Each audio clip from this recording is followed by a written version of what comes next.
የዘንድሮ የ2026 የዓለም ዋንጫ እንግዲህ በአሜሪካ፣ ሜክሲኮና ካናዳ እየተዘጋጀ ሲቀጥል አሁን እንግዲህ ከ48 ሀገር ወደ 4 ለመጠናቀቅ ዛሬ 2 ጨዋታዎች ላይ ይደረጋሉ።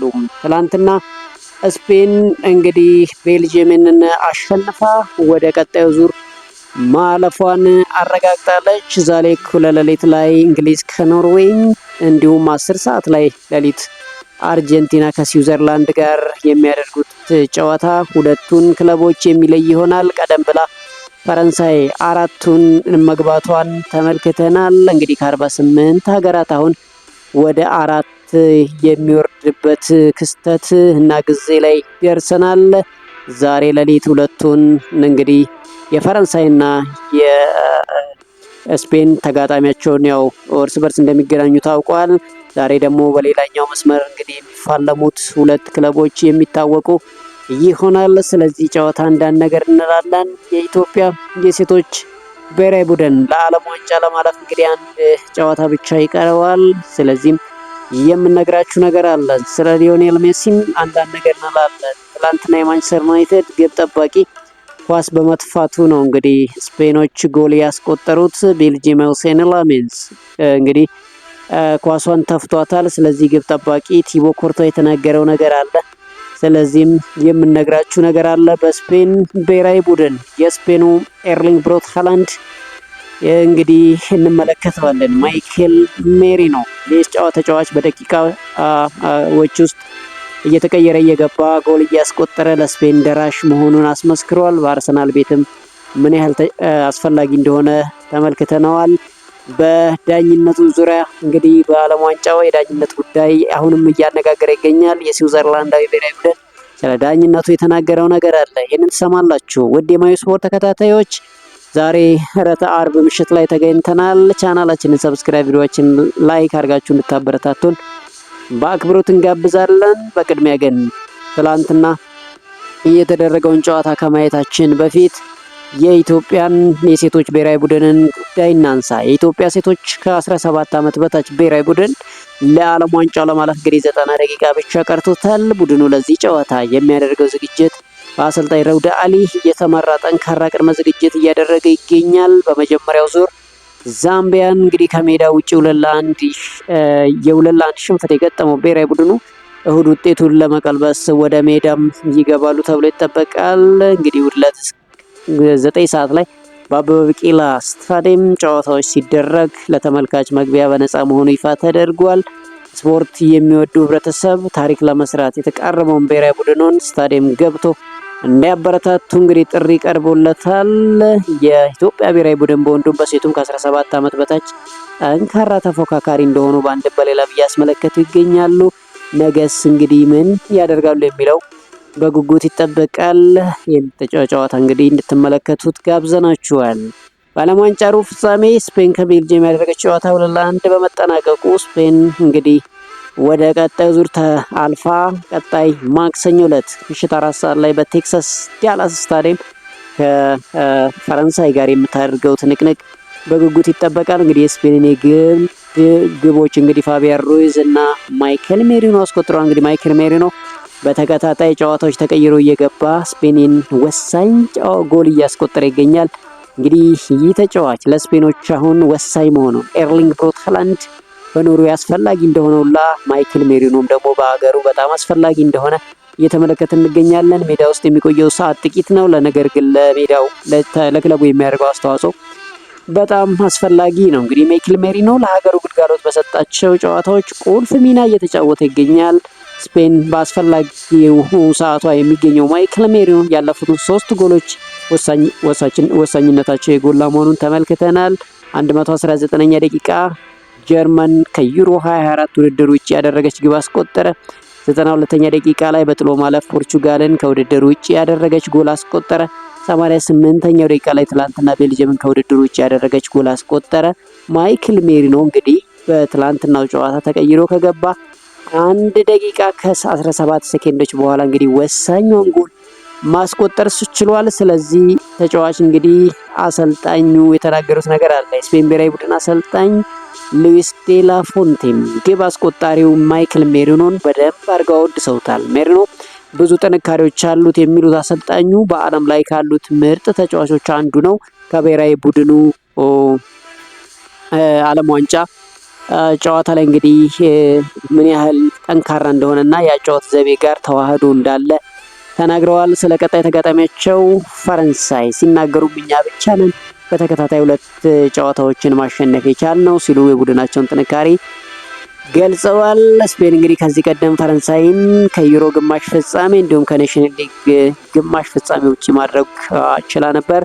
አሁንስ እንግዲህ ምን ታደርጋለች የሚለው በጉጉት ይጠበቃል። የጨዋታ ኮከብ በመባል የተመረጠው ላሚን ያማል ስለ ቀጣይ ጨዋታ አስተያየቱን ሰጥቷል። ከዚህ ቀደም ፈረንሳይን ከውድድሩ እንዲወጡ ማድረጉን ያነሳው ላሚን ያማል ፈረንሳይ መፍራት ካለበት እኛን ትፍራ ሲል እንግዲህ ተደምጧል። የሚፈጠረውን እናያለን በማለት የመለሰው ያማል ሁለታችንም ትልቅ ቡድን አለን፣ ይህ ግልጽ ነው፣ ለእኔ እነሱ ምርጥ ቡድን ናቸው በማለት ተናግሯል። ፍጻሜ መድረስ እንፈልጋለን ሲል የተደመጠው ላሚን ያማል እንግዲህ ግማሽ ፍጻሜውን በመቀላቀላችን ደስተኞች ነን ሲል እንግዲህ ሀሳቡን ሰጥተዋል። ማይክል ሜሪኖ ድንቅ ጎሏን እንዲያስቆጥር አስተዋጽኦ ያደረገው የማንቸስተር ዩናይትዱ ግብ ጠባቂ ሴኒ ላሜንስ ነው። እንግዲህ የቤልጂየም ግብ ጠባቂ ቲቦ ኩርቶዋ ተጎድቶ በመውጣቱ ሴኒ ላሜንስ ተቀይሮ ገባ።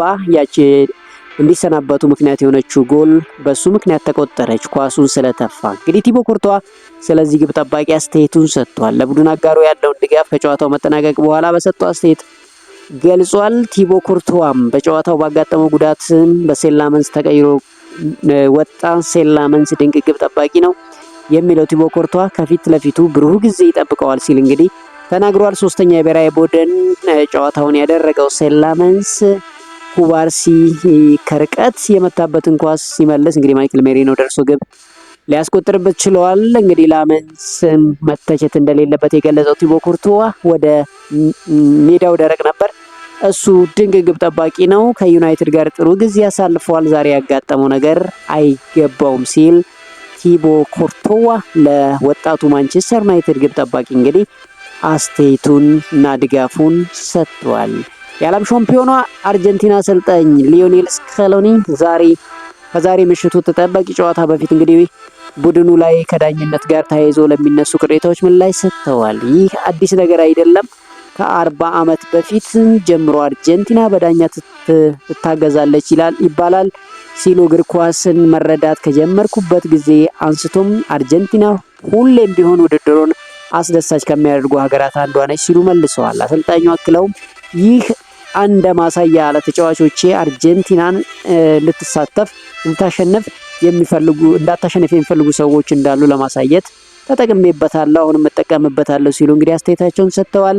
የሚሰጡብን ትችቶችና አስተያየቶች ከጨዋታ መጀመር በፊት እንደ መነሳሻ ነው የምንጠቀምባቸው ሲሉ ሊዮኔል ስካሎኒ ተናገሩ። ሊዮኔል ስካሎኒ አያይዘው ዘመቻ ተከፍቶብናል፣ የቫርና ይህ ሁሉ ቴክኖሎጂ እያለ በዳኞች እንታገዛለን መባሉ ከባድ ነው ሲሉ ተናግረዋል። እኚህ አሰልጣኝ አያይዘውም ስለ ሊዮኔል ሜሲ ተናገሩ። እንግዲህ አሰልጣኝ ሊዮኔል ስካሎኒ የቡድናቸውን አምበልና ኮከብ ሊዮኔል ሜሲ ያላቸውን አድናቆት ገልጸዋል። መጫወት እስከፈለገበት ጊዜ ድረስ ይጫወታል ያሉት አሰልጣኙ ሁሌም ምርጥ ሆኖ ይቀጥላል ሲሉ እንግዲህ ስለ ሊዮኔል ሜሲ ብቃት ተናገሩ። ሊዮኔል ስካሎኒ በመግለጫቸው ወቅትም ለምን ያህል ጊዜ እንደተናገርኩኝ አላውቅም፣ ሜሲ መጫወት እስከፈለገ ድረስ ምርጥ ሆኖ ይቀጥላል ሲሉ ተናግረዋል። ይህ የምለው የእሱ አሰልጣኝ ስለሆንኩ ብቻ ሳይሆን እምነቱ ስላለኝም ፍላጎቱ እስካለው ድረስ ምርጥ ሆኖ ይቀጥላል ሲል አሰልጣኝ ሊዮኔል ስካሎኒ ለሊዮኔል ሜሲ ያለውን አድናቆት እንግዲህ ጨምሮ ተናግሯል። ዛሬ እንግሊዝ ወደ ቀጣዩ ዙር ለማለፍ ከባድ ፈተና ይጠብቃታል። ዛሬ እንግዲህ ከኖርዌይ ጋር ወሳኝ የሩብ ፍጻሜ ጨዋታ ያለባት እንግሊዝ ተጫዋቾቿ ልምምድ መስራታቸው ተነግረዋል። ዴክለር ራይስ፣ ሬስ ጄምስ፣ ማርክ ጉሂ በቡድኑ መደበኛ ልምምድ ላይ መሳተፋቸው ተገልጿል። ራይስ ባጋጠመው የኢንፌክሽን ህመም ምክንያት ከልምምድ ርቆ እንደነበር የሚታወቅ ነው። ሬስ ጄምስ በበኩሉ በጉዳት ምክንያት ከሁለተኛው የምድብ ጨዋታ በኋላ ለቡድኑ ግልጋሎት አልሰጠም። አሁን እነዚህ ተጫዋቾች ወደ ሜዳ እንደሚመለሱ እንግዲህ ተነግሯል። አሰልጣኙ እንግዲህ እግር ኳስ ወደ ቤቱ መመለስ አለበት ሲል አስተያየቱን ሰጥቷል። የሶስቱ አናብስት አሰልጣኝ ቶማስ ቱኬል እንግሊዝ የዓለም ሻምፒዮን ማድረግ እንደሚፈልጉ ተናግረዋል። ፉትቦል ኢዝ ካሚንግ ሆም የሚለውን የቡድኑን ጥቅስ ወደ እውነት መቀየር እፈልጋለሁ ሲሉ እንግዲህ አስተያየታቸውን ሰጥተዋል። እንግሊዝ እግር ኳስን መፍጠሪያ ነች የሚሉት ቶማስ ቱኬል ዌምብሌ ደግሞ መናገሻዋ ነው፣ ስለዚህ እግር ኳስ ወደ ቤቱ መመለስ አለበት ሲል ከጨዋታ በፊት ተናግሯል። በምሽቱም ጨዋታ የተሻለ መንቀሳቀስ እንደሚፈልግ ያነሳው አሰልጣኙ በተጋጣሚ ግብ ክልል መቆየት አለብን ሲል ሀሳቡን ገልጿል። በተጨማሪም ተከላካዮቹ ኤርሊንግ ብሮት ሃላንድ ላይ ልዩ ትኩረት እንደሚያደርጉ ጠቁሟል። በጨዋታው ህመም ላይ የነበረው ዴክላን ራይስ ዝግጁ መሆኑን አሰልጣኙም ጠቁመዋል። የስዊዘርላንድ አሰልጣኝ ሙራት ያኪን ግብጾች ዳኝነቱን መተቸታቸው ትክክል አይደለም ሲል ተናገረ። እስካሁን ጨዋታዎች በፍትሃዊነት እየተዳኙ ነው ያሉት ሙራት ያኪን ቫር አለ ሁሉም ነገር ይመለከተዋል ሲሉ ተናገሩ። ከጨዋታው በኋላ ነገሮችን በቃላት ለመፍታት መሞከር የለበትም ያሉ ሲሆን እድሎች ሲኖሩ ማሸነፍ አለበት ሲሉ ተናግረዋል። ሁሉም እድሎች ያሉት ሜዳ ላይ መሆኑን ያነሱት አሰልጣኝ ከጨዋታው በኋላ ሰዎችን መሳደብ አግባብ አይደለም፣ ሜዳ ላይ መጨረስ ይገባል ሲሉ እንግዲህ ስለ ዳኝነቱ ተናግረዋል። ከሰሞኑ ግብጽም እንድታልፍ የአርጀንቲናውያን በዳኛ ታግዘዋል የሚለውን አስተያየት የሚተቹ ይመስላል። የአርጀንቲና እግር ኳስ ፌዴሬሽን ሲስተም በግብጽ መረጃ ጠላፊዎች እጅ መግባቱም እየተነገረ ይገኛል። እንግዲህ የአርጀንቲና እግር ኳስ ፌዴሬሽን በበኩሉ ሲስተሙ ተጠልፎ ስለመሆኑ ምርመራ እያደረገ መሆኑን አሳውቋል። ጠላፊዎች ገጹን ተጠቅመው ለበርካታ ጋዜጠኞች ፍትህ ለግብጽና አሰልጣኝ ህሳም ሐሰን የሚል ኢሜይል መላካቸው ተገልጿል። እግር ኳስ ፌዴሬሽኑ በአንዱ ገጹ ለጋዜጠኞች መልእክት መላካቸውን አረጋግጧል። ጠላፊዎች ባስቀመጡት መልእክት ሜዳ ላይ ፍትህ ከሌለ በኔትወርካቸው ሰላም አትጠብቁ ሲሉ መጻፋቸው ተነግሯል። እንግዲህ ግብጾች ከአርጀንቲና ጋር የተጫወቱበት ጨዋታና ተሸንፈው የወጡበት ጨዋታ በጣም አሳዛኝ እንደሆነ ተመልክተናል። እስካሁን እንግዲህ ትችቱም እንደቀጠለ ይገኛል። ቤልጂማዊ ግብ ጠባቂ ቲቦ ኮርቷ ከስፔን እና ፈረንሳይ አሸናፊ የውድድሩ ሻምፒዮን ይሆናል ብሎ አስተያየቱን ሰጥቶ ነበር። ስለዚህ አርጀንቲና የተከላካይ ክሪስቲያን ሮሜሮ በበኩሉ አስተያየቱን ሰጥቷል። በሰጠው ምላሽ ለሰዎች አስተያየት ቦታ አንሰጥም በማለት ተናግረዋል። ትኩረታችን ጨዋታ ላይ ነው ያለው ሮሜሮ ሌሎችም ተጫዋቾች ለሚናገሩት ነገር ቦታ አንሰጥም ሲል ተናግሯል። አክሎም ሁሉም ሰው የራሱ አመለካከት አለው፣ ለእኛ አስፈላጊው ነገር ጨዋታው ላይ ትኩረት ማድረግ ነው ሲል እንግዲህ አስተያየቱን ሰጥቷል። በስዊዘርላንድ ጨዋታ ያለቀለት ግብ ያመከነ አንድ የኮሎምቢያ ተጫዋች ነበር። ይህ ተጫዋች አሁን ላይ የግድያ ዛቻ እየደረሰበት እንደሆነ ተነግሯል። እንግዲህ በስዊዘርላንድ ጨዋታ ያለቀለት ግብ እድል ያመከነው የኮሎምቢያው ተጫዋችን ጃሚንከን ካምባዛ የግድያ ማስፈራሪያ ደርሶበታል። ከጨዋታው በኋላ በተጫዋቹና በቤተሰቡ ላይ የግድያ ማስፈራሪያዎች እንደደረሱ ተዘግቧል። የሀገሪቱ እግር ኳስ ፌዴሬሽን ድርጊቱን በማውገዝ አስቸኳይ ምርመራ እንዲደረግ በይፋ ጥያቄ አቅርቧል። ከዚህ በፊት በኮሎምቢያ እግር ኳስ ውስጥ ትልቅ ጠባሳ ጥሎ ያለፈው ተመሳሳይ ድርጊት እንደነበር ይታወቃል። በ1994 ዓለም ዋንጫም ኮሎምቢያ ከምድብ ስትሰናበት በርካታ የብሔራዊ ቡድን ተጫዋቾች የግድያ ማስፈራሪያ ደርሶባቸው ነበር። በወቅቱ የውድድር አዘጋጅ በተመሳሳይ አሜሪካ የነበረች ሲሆን የቡድኑ ተከላካይ አንድሬስ ኢስኮባር በራሱ ላይ ጎል አስቆጥሮ ነበር። የ27 ዓመቱ ተከላካይ አንድሬስ ኢስኮባር ወደ ሀገሩ ሲመለስ ከ20 ቀናት በኋላ በጥይት ተደብድቦ መገደሉ ይታወሳል። አሁንም ይህ ዳግም እንዳይከሰት እንግዲህ ምርመራ መጀመሩ እየተነገረ ይገኛል። መጨረሻው ምን ይሆናል የሚለው የምናየው ይሆናል። ሌላ የሙሐመድ ሳላህን ጉዳይ እናገኛለን። ከሊቨርፑል ጋር የተለየው ግብፃዊ ተጫዋች ሙሐመድ ሳላህ ቀጣይ ማረፊያው ገና አልታወቀም። ግብፅ ከዓለም ዋንጫ መሰናበቷን ተከትሎ ሙሐመድ ሳላህ በቀጣይ የዝውውር ርዕስ እንደሚሆን ይጠበቃል። አሁን ላይ የአሜሪካ ክለብ ስፖርቲንግ ካንሳሳ ሲቲ ሙሐመድ ሳላህ ማስፈረም እንደሚፈልግ ተናግሯል። የሳውዲ አረቢያ ሊግ ክለቦች በበኩላቸው ሙሐመድ ሳላህን የመውሰድ ከፍተኛ ፍላጎት እንዳላቸው የተነገረ ይገኛል። ሙሐመድ ሳላህ በግል በአውሮፓ ሊጎች መቆየት የመጀመሪያ ምርጫው እንደሚሆን ተገልጿል። ይሁን እንጂ ወደ አሜሪካ የሚያመራ ከሆነ መዳረሻው ስፖርቲንግ ካንሳሳ ሲቲ መሆኑ እየተነገረ ይገኛል። ስፖርቲንግ ካንሳሳ ሲቲ ባለቤት ከግብፃውያን ቤተሰቦች የተገኘ መሆኑ ዘገባዎች ጠቁመዋል። የሙሐመድ ሳላ ማረፊያ የት ይሆናል የሚለው በጉጉት የሚጠበቀው ጉዳይ ነው። በተያያዘ ዜናም እንግዲህ የግብጽ ብሔራዊ ቡድን በሀገሪቱ ብሔራዊ ቤተ መንግስት የክብር አቀባበል ተደርጎላታል። የግብፁ ፕሬዚዳንት አብዱል ፈታህ አልሲሲ ተጫዋቾቹን ተቀበሉ ሲሆን በዓለም ዋንጫው ላሳያችሁት አቋም እናመሰግናለን ሲሉ ተናግረዋል። ፕሬዚዳንቱ ለብሔራዊ ቡድኑ የክብርና የኩራት ዋንጫ አዘጋጅተው አበርክተዋል። ቡድኑም በሀገሪቱም ሕዝብ ደስታ መስጠቱን የገለጹት አልሲሲ ምክንያቱም ተፎካካሪ ነበራችሁ ሲሉ ተናግረዋል። እንግዲህ ግብጾች አሳዛኝ ተሰናባች እንደሆኑ ተመልክተናል። ፊፋ የዓለም ዋንጫ ፍጻሜ የሚካሄድበትን ስታዲየም ሜዳ ቁራጮች ለሽያጭ ማቅረቡን አሳውቋል። ፊፋ በይፋዊ በይነ መረቡ ቁራጮችን ለሽያጭ አቅርበዋል። እያንዳንዱ ቁራጭ $450 ጀምሮ ለሽያጭ መቅረቡ ተነግሯል። የሜዳ ቁራጮች የሚላኩት የዓለም ዋንጫ ፍጻሜ ጨዋታ ከተካሄደ በኋላ መሆኑን ተገልጿል። ከፍተኛ ዋጋ የተጠራበት ቁራጭ $3000 ሲሆን ትልቅ ሳር ቁራጭ እንዳለበት እየተነገረ ይገኛል። በመጨረሻም ስለ ማንቸስተር ዩናይትድ ጉዳይ አንስተን እናበቃለን። ማንቸስተር ዩናይትድ የአትላንታውን አማካኝ ኤደርሰንን እንግዲህ ለማስፈረም መስማማቱ ተነግሮ ነበር። አሁን ላይ ማንቸስተር ዩናይትድ ሀሳቡን ቀይሮ ወደ ማኑ ኮኔ ማዞሩንና ዝውውር ለጊዜው እንደቆመ እየተነገረ ይገኛል። ማንቸስተር ዩናይትድ በመሃል ሜዳ እንግዲህ ተጫዋች ማምጣት ይጠበቅበታል። ማንን ያመጣል የሚለው በጉጉት ይጠበቃል። አንድሬ ሳንቶስን ከቼልሲ ያስፈርሟል። ግብ ጠባቂ ዳር ካርሎን ከሊድስ ዩናይትድ ያስፈርሟል። አሁን ደግሞ በአጥቂ በመሃል ሜዳ ላይ ወሳኝ ተጫዋቾችን ያመጣል ተብሎ ይጠበቃል። ማን ያመጣል የሚለው በጉጉት ይጠበቃል። ሌላው እንግዲህ ዛሬ በእግር ኳስ እንዳሳዛኝ ዜና ተሰምቷል። የደቡብ አፍሪካው ተጫዋች ሕይወቱ ማለፉ እየተነገረ ይገኛል። የደቡብ አፍሪካ ብሔራዊ ቡድንና ማሜሎዲ ሰንዳውንስ አማካኝ ጃይዳን አዳምስ ሕይወቱ ማለፉ ተነግረዋል። የ25 ዓመቱ አማካኝ ጃይዳን አዳምስ በዚህ ዓለም ዋንጫ ሀገሩን ወክሎ ለመጀመሪያ ጊዜ መሳተፉ ይታወሳል። ተጫዋቹ ዛሬ ጠዋት ራሱን እንዳጠፋ እንግዲህ የደቡብ አፍሪካ መገናኛ ብዙሃን አስነብበዋል። ከ2 ሳምንት በፊት አያቱን በሞት ያጣው ተጫዋቹም በሀዘን ስሜት ውስጥ ሆኖ ነበር ሀገሩን እያገለገለ የነበረው።